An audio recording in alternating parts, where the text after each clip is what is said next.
O nga pala guys, i-share ko lang sa inyo, bumuli ulit ako kay Sol ng yung mga na-feature ko dati ng mga fries. So bumili ulit ako. Tapos nagpadagdag ako ng chicken feet, parang gano'n chicken leg ba ang tawag doon? Choice cut siya guys. Sobrang sarap talaga. Una, bumili na ako, pang ilang batch ko na to, binili ko to.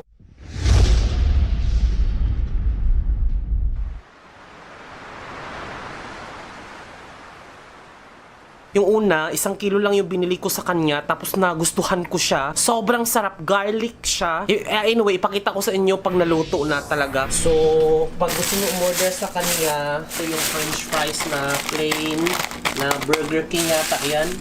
And then ito, there. Chicken siya guys, garlic chicken.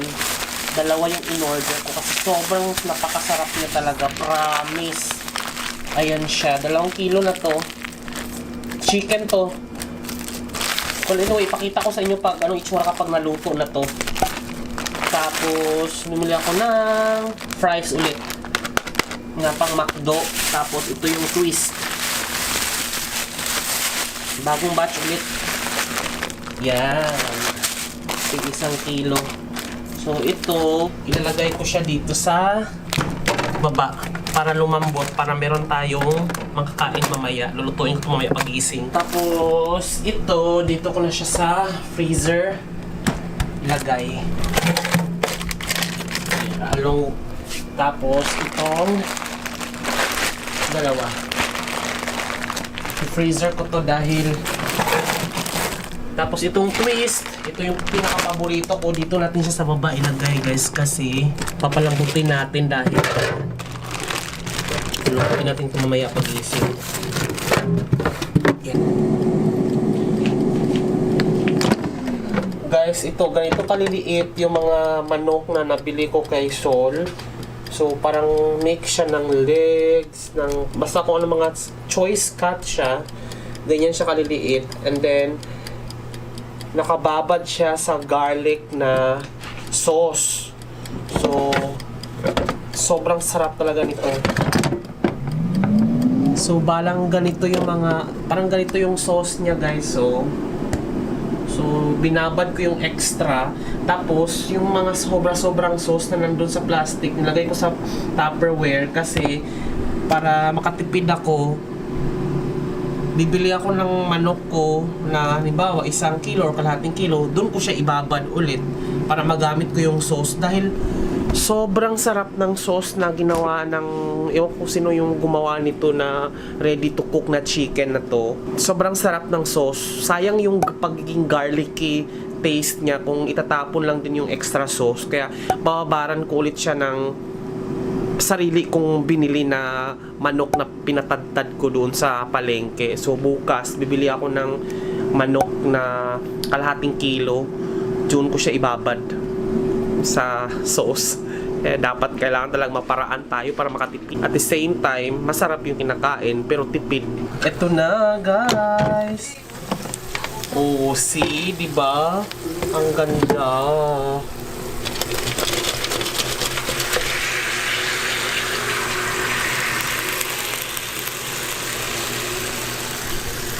Sarap.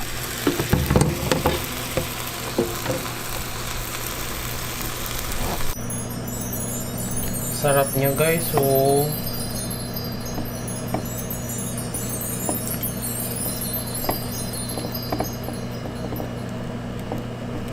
maliliit lang talaga yung hiwa. Parang bitin na bitin, parang pang bata, pang kids yung bite.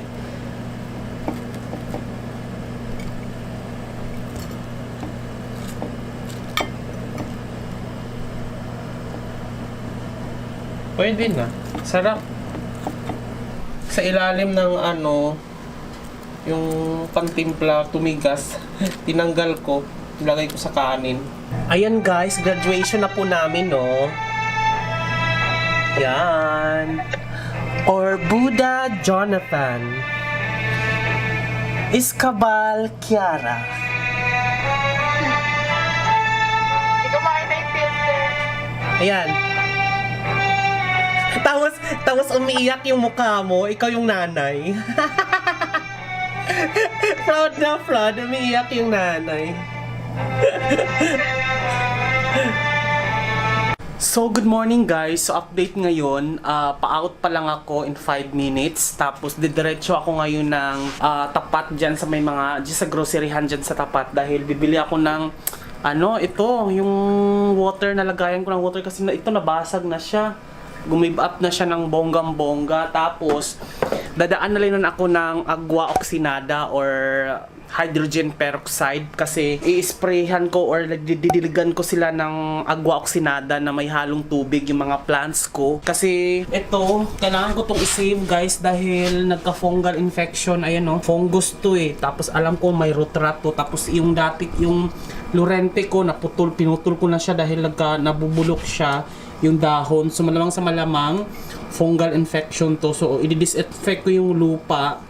Lahat na to, dadamay ko na yung iba kasi isang lupa lang naman sila. Di-disinfect ko gamit yung mga hydrogen peroxide or agua oxinada. So ayun, lalo na to ayun o, medyo parang root rot to eh. Ayun o. Yan, kaya nanilaw sila. So gusto ko maging hindi masisira yung dahon nila kasi ang mga snake plant kasi matagal masira yung dahon nila unless magka-fungal infection. Ito healthy to. Pero ito healthy. Pero itong bird's nest natin ay medyo may root rot. So idadamay ko na sila, i-disinfect ko yung lupa, lilinisan ko, parang didiligan ko sila ng agua oxinada or hydrogen peroxide na may kasamang tubig. So, bibili muna ako sa Mercury Drugstore. Actually, umorder na ako sa Lazada ng hydrogen peroxide na 4 na bote na tig ilang ml yun, parang 100 ml yata. So, 400 ml lahat. Ang tagal pa bago dumating, so baka hindi na aabot yung plants ko. Kaya, kailangan ko na siyang anuhin. Tapos, bala ko guys, i-revive ko to. Yan, i-revive ko tong plant na dahil sa pagka-fertilize ko, namatay siya, i-revive ko to, baka makarecover pa gamit yung hydrogen peroxide. So, lalagyan ko siya dyan, ibababad ko sila. Kasi alam ko, dahil dito eh, parang din yung may root rot din yata to eh, mga bakterya. So, kailangan natin siyang linisan. Ito, healthy eh.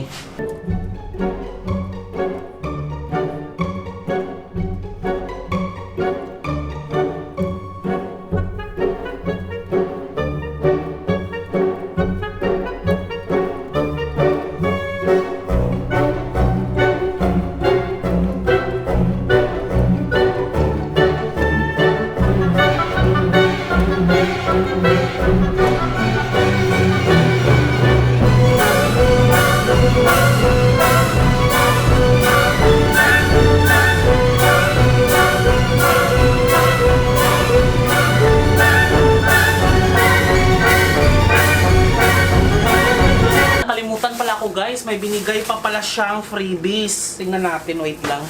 Ay, naku. Ay, meron pa pala. Kalimutan. Hindi na kasya.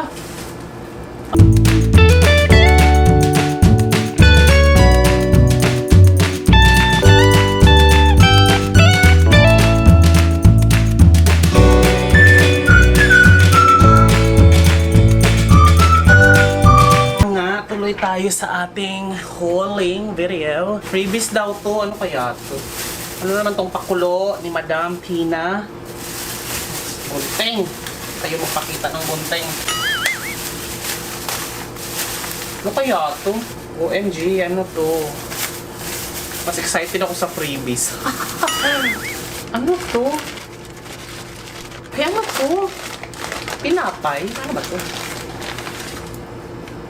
Ano to? Naka-foil?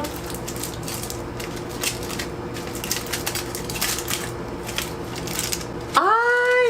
Ay! Ay! Burger! Ay! Ay! Ay! Oh my God! Thank you talaga, Tina. May pa-burger si Mayora. Thank you so much. Initin ko na lang to. Ano yata to eh? Double cheese? Hindi siya double cheese. may kamatis siya, tsaka may lettuce. Kainin ko to. Hala, busog ako. Pwede ko itong i-ref? Hindi. Ano ko na to? I-ref ko na lang to. Ay, hindi ko na pala kasya sa ref.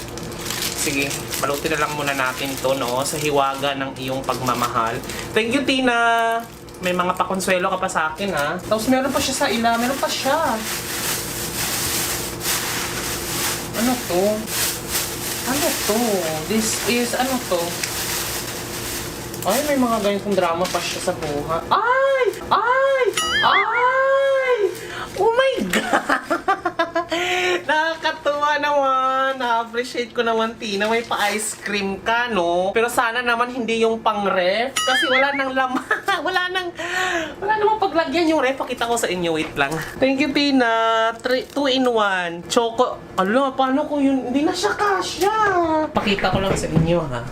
Ayan na, oh. Saan ko isisiksik yun? Paano ko kaya yun ilang ano, no? Hindi pwedeng maano to eh. Hindi pwedeng... Dito dapat siya sa taas. Wait lang. Ano ko kaya ito pagkasyahin ang mga bagay-bagay? Dito na lang muna siya. Hindi siguro yan mas tatagilid. Wala, tatagilid to eh. Paano kaya ito pagkasyahin? Wala din nakasya siya, Tina. Ano ba itong pakulo mo? Saan ba yun? Uy. Saan ko kaya ito ilagay? Hindi kasi dapat sa freezer to para hindi masira. Ay, nako. Binigyan pa ako ng problema ni Tina. Pero thank you so much talaga, Tina. Paano ba ito pagkakasyahin? Hindi, kala na. Tagilid ko na lang. Hindi naman siguro ito mag-leak. Oh my God. There you go, guys. Thank you so much for watching this episode. Sana nagustuhan niyo yung episode. Gusto ko nang i-compile yung mga video clips na nangaganap ko nitong mga nakaraan. Kasi alam niyo naman na hindi ako masyadong nag-upload about my personal life in this most recent few weeks back. Kasi nga, puro overtime ako ng overtime talaga. Kasi nga, tinitake advantage ko yung overtime. Kasi nga, nasa bahay lang naman ako. Hindi na ako nagkukonsume ng time para magtrabaho pa papuntang yung commute time na sobrang traffic. So, yung time na yon sobrang tulong siya para mag-perform ng overtime sa trabaho. So yun, overtime lang ako ng overtime kasi ang dami ko talagang babayarin. Ang dami ko pa kasing dapat talagang bayaran na utang kasi yan, may credit card ako babayaran. Tapos meron tayong project. Hindi, yung ano natin, renovation dito, yung mga renovation natin dito. Pagpaliban ko muna, meron akong pinag-ipunan talaga na hindi ko muna siya i-share ngayon kasi baka maon siya yun talaga, hinulug-hulugan ko siya. Nag-start na ako siguro mga ilang buwan na. Tapos, basta pag nag-lift na tong COVID-19, isi-share ko din sa inyo. Parang, ito na yung sasabihin ko talaga nakatas ng pag-YouTube ko. Though hindi naman ako malaki talagang YouTuber, pero yung mga kikita ko sa YouTube talaga na pakonti-konti iniipon ko at dito natin siya ilalaan sa project na to. At hindi ko pwedeng hindi ko to i-share. Ngayon hindi muna, pero isi-share ko to in the future kapag ipupush na natin yung project. Hindi siya related dito sa pamumuhay ko dito, pero alam kong ma-inspire kayo dito sa gagawin ko. Sana in God's time, alam ko yun, sana hindi ipagkaloob talaga to ni God kung ano man yung project ko or yung pinag-ipunan ko or yung hinuhulog-hulugan ko mga ganun drama sa buhay na pinaglaanan ko ngayon kaya ako sinipagsipagan. In the future, isi-share ko rin yan sa inyo. For now, mga catching up vlogs lang ang gagawin ko. May mga susunod pa. Yung burger pala na finisher ko, yung kay Tina, sa pinsan niya yun, meron silang business, social media nung business na yun or di naman kaya kung ano yung gusto nyo bumili or something para ma-promote natin kung ano yung brand. Masarap ng burger niya, in fairness, ma-cheese siya. So, once again, this has been Jonathan Orbuda saying keep smiling because life is worth celebrating for. Thanks God, thank you talaga sa lahat ng mga sumusuporta. Maraming salamat po. Bye-bye!